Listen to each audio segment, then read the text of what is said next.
CPM-ന്റെ പ്രതീക്ഷ ഒരുപക്ഷെ ജമാഅത്തെ ഇസ്ലാമിയുമായി ഒരു ദീർഘകാല ബന്ധം പുലർത്താൻ ഒരിക്കലും ലീഗ് തയ്യാറാവില്ല.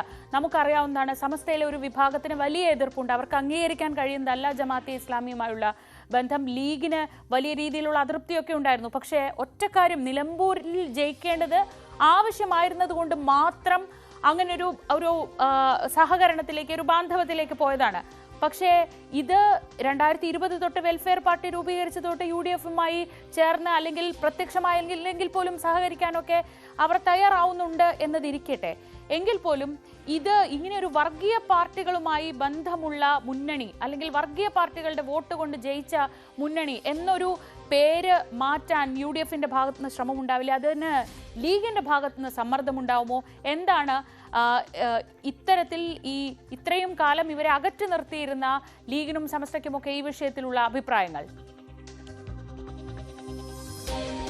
ശ്രീജ, നേരത്തെ പലയിടങ്ങളിലായി പല പാർട്ടികളെ മാറി മാറി ജമാഅത്തെ ഇസ്ലാമി അല്ലെങ്കിൽ വെൽഫെയർ പാർട്ടി പിന്തുണച്ചെങ്കിലും അവരാരും പരസ്യമായി ഇവരുമായി ഒരു സഖ്യമുണ്ടായിരുന്നു എന്ന കാര്യം തുറന്നു സമ്മതിക്കാത്ത ഒരു സാഹചര്യമാണ് ഉണ്ടായത്. പക്ഷേ നിലമ്പൂർ ഉപതെരഞ്ഞെടുപ്പിൽ നമ്മൾ കണ്ടു, UDF പറയുന്നു അവർ തങ്ങളെ പിന്തുണച്ചു, അല്ലെങ്കിൽ അവരുടെ പിന്തുണയും വോട്ട് വിഹിതം വർദ്ധിപ്പിക്കുന്നതിൽ ഗുണകരമായി അല്ലെങ്കിൽ ജയത്തിലേക്ക് നയിച്ച ഘടകങ്ങളിലൊന്ന് ഇതാണ് എന്ന് പരസ്യമായി സമ്മതിക്കുന്ന ഒരു അവസ്ഥയിലേക്ക് എത്തുന്നു. ജമാഅത്തെ ഇസ്ലാമിക്കും ഇതാണ് വേണ്ടത്, അല്ലെങ്കിൽ വെൽഫെയർ പാർട്ടിക്കും ഇതുതന്നെയായിരുന്നു വേണ്ടത്. കാരണം കേരളത്തിലെ പ്രധാന മുന്നണികൾ രണ്ടുപേരും പലപ്പോഴും സഹായം തേടുമ്പോഴും അത് പരസ്യമായി പറയാത്തത് അവർക്കൊരു സ്വീകാര്യത ജനസമൂഹത്തിനിടയിൽ കുറയ്ക്കുന്നുണ്ടായിരുന്നു. പക്ഷേ ഇതിപ്പോൾ ഒരു മുഖ്യധാര കക്ഷി തന്നെ അല്ലെങ്കിൽ ഒരു മുന്നണി തന്നെ ഇവരെ അംഗീകരിച്ചിരിക്കുന്നു എന്നത് ഇവർക്ക് പൊതുജന മധ്യത്തിൽ അവരുടെ ഇമേജ് വലിയ തോതിൽ വർദ്ധിപ്പിക്കുന്ന ഒരു ഘടകമാണ്. നേരത്തെ മുതൽ തന്നെ മുസ്ലിം ലീഗ് പറഞ്ഞിരുന്നത് ആശയപരമായി ജമാഅത്തെ ഇസ്ലാമിയുമായി യോജിക്കാൻ കഴിയില്ല, ഇപ്പോഴും തങ്ങളുടെ നിലപാടിൽ മാറ്റം വരുത്തിയിട്ടില്ല എന്ന് അവർ പറയുന്നു. പക്ഷേ കാന്തപുരത്തെ പോലുള്ള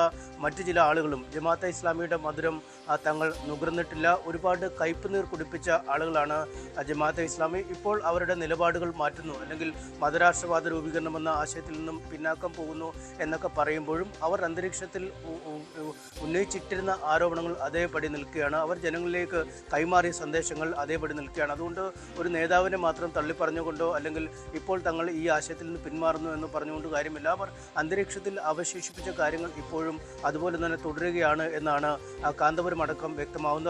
അതായത് നിലവിൽ തന്നെയുള്ള മുസ്ലിം സംഘടനകളിൽ നിന്നും ശക്തമായ എതിർപ്പുണ്ടാകുന്നു.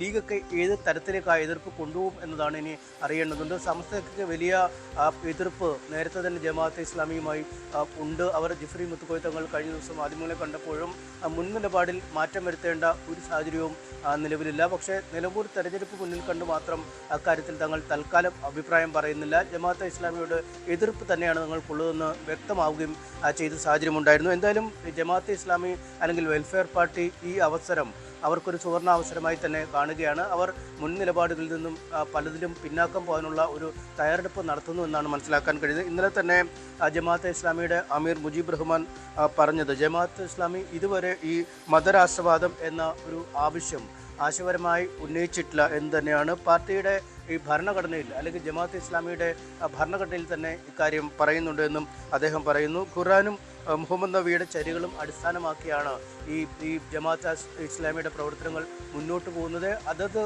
രാജ്യങ്ങളിൽ നിലവിലുള്ള നിയമങ്ങളുമായി ഒത്തുചേർന്ന് പോവുക എന്നത് തന്നെയാണ് തങ്ങളുടെ പ്രവർത്തന ശൈലി എന്നും അദ്ദേഹം പറയുന്നു. എന്തായാലും വലിയ പ്രതീക്ഷയാണ് ജമാഅത്തെ ഇസ്ലാമിക്കുള്ളത്. ഈ നിലമ്പൂർ തെരഞ്ഞെടുപ്പിലെ ബാന്ധവം അത് അടുത്ത നിയമസഭാ തെരഞ്ഞെടുപ്പിലും വരുന്ന പഞ്ചായത്ത് തെരഞ്ഞെടുപ്പിലുമൊക്കെ മുന്നോട്ട് കൊണ്ടുപോകാൻ കഴിയുമെന്ന ഒരു പ്രതീക്ഷയുള്ളതാണ്. പലയിടങ്ങളിലും വിജയത്തിലേക്ക് എത്താൻ പലപ്പോഴും കഴിയുന്നില്ലെങ്കിൽ പോലും ഈ മുസ്ലിം വിഭാഗത്തിന് തന്നെ ഒരു വോട്ട് വിഹിതം പലയിടങ്ങളിലും ഇവർക്ക് സ്വന്തമായിട്ടുണ്ട്. ആ വോട്ട് വിഹിതം ചേരുമ്പോൾ ഈ തദ്ദേശഭരണ തെരഞ്ഞെടുപ്പിലടക്കം വലിയ നേട്ടങ്ങൾ ഉണ്ടാക്കാൻ കഴിയുമെന്ന ഒരു പ്രതീക്ഷയും അങ്ങനെ ഒരു കണക്കുകൂട്ടലും UDF-നുണ്ട്.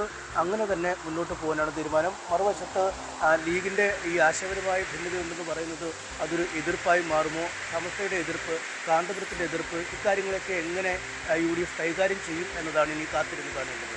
ശരി, MS അനീഷ് കുമാറാണ് വിവരങ്ങൾ നൽകിയത്. എന്തായാലും നിലമ്പൂരിൽ തീരുന്നില്ല ജമാഅത്തെ ഇസ്ലാമിയും UDF-ഉം തമ്മിലുണ്ടാക്കിയ ബന്ധത്തിന്റെ അലയൊലികൾ. നിലമ്പൂരോടെ ഈ വിവാദങ്ങളും അവസാനിക്കില്ല. തദ്ദേശ തെരഞ്ഞെടുപ്പ് വരാനിരിക്കെ ഇതൊരു മുഖ്യ രാഷ്ട്രീയ വിഷയമായി തന്നെ ഉയർത്തിക്കൊണ്ടുവരികയാണ് CPM-ന്റെയും LDF-ന്റെയും പ്രധാന ലക്ഷ്യം. UDF ആകട്ടെ അതിനെ മുൻപത്തെ ബന്ധങ്ങളൊക്കെ പറഞ്ഞ് അല്ലെങ്കിൽ PDP-യുമായുള്ള ബന്ധം പറഞ്ഞൊക്കെ പ്രതിരോധിക്കാനാണ് ശ്രമിക്കുന്നത്. എന്തായാലും രാഷ്ട്രീയ കേരളം ഈ വിഷയം പെട്ടെന്ന് ചർച്ച അവസാനിപ്പിക്കില്ല, ഈ വിഷയത്തിലുള്ള ചർച്ച എന്നുറപ്പാണ്.